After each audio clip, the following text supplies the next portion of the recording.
In this video, you'll learn the essentials of triage in mass casualty incidents.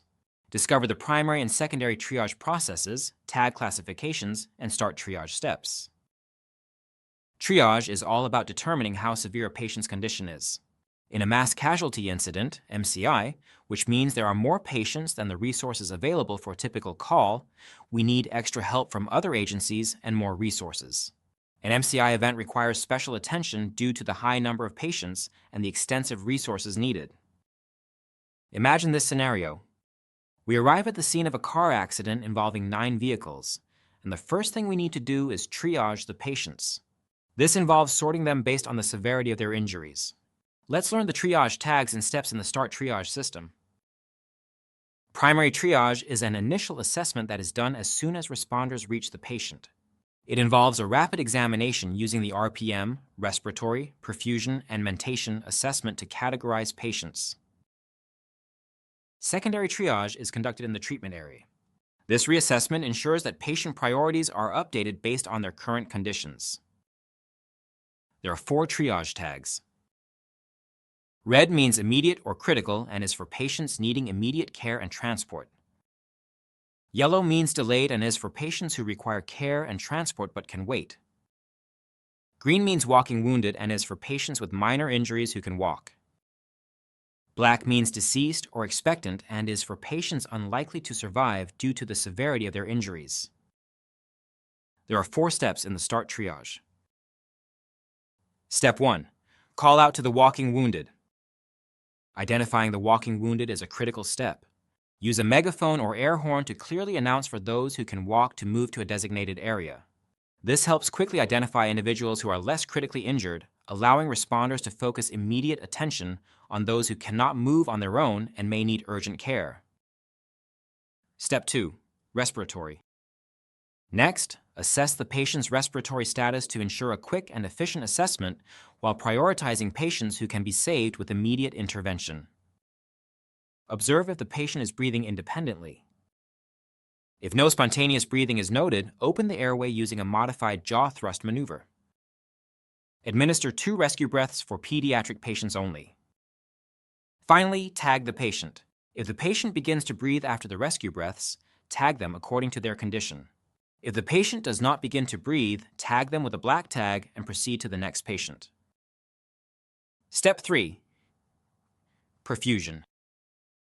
Perfusion refers to the flow of blood through the body's tissues, and assessing it is a crucial part of patient evaluation in EMS. Monitoring these indicators helps ensure the patient's circulatory system is functioning properly, guiding appropriate medical interventions. Here's how you can check perfusion. You can do a pulse check by looking for a radial or brachial pulse to determine if the blood is flowing effectively. You can also do a capillary refill test. This quick test helps gauge how well blood is reaching the extremities.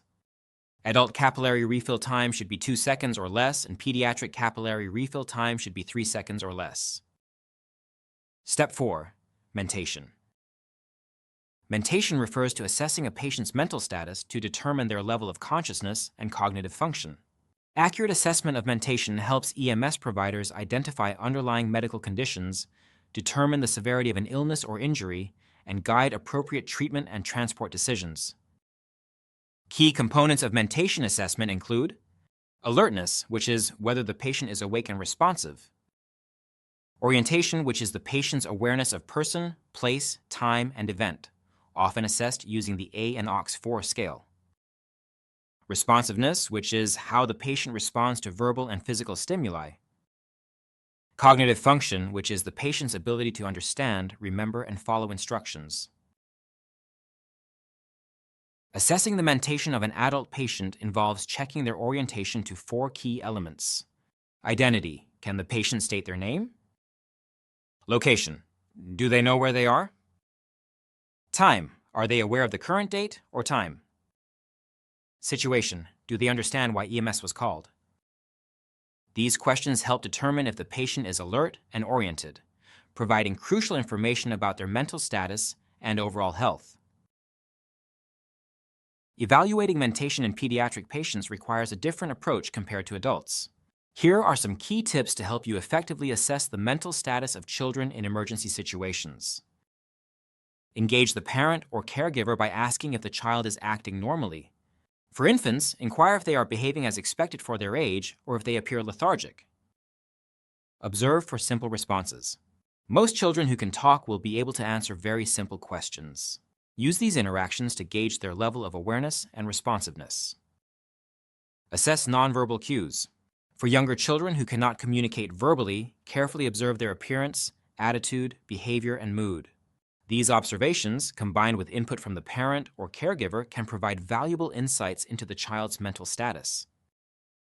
When assessing a child with special needs, ask the parent or caregiver if the child's behavior is normal and, if not, what changes they have noticed today. Understanding the child's baseline behavior is crucial for accurate assessment.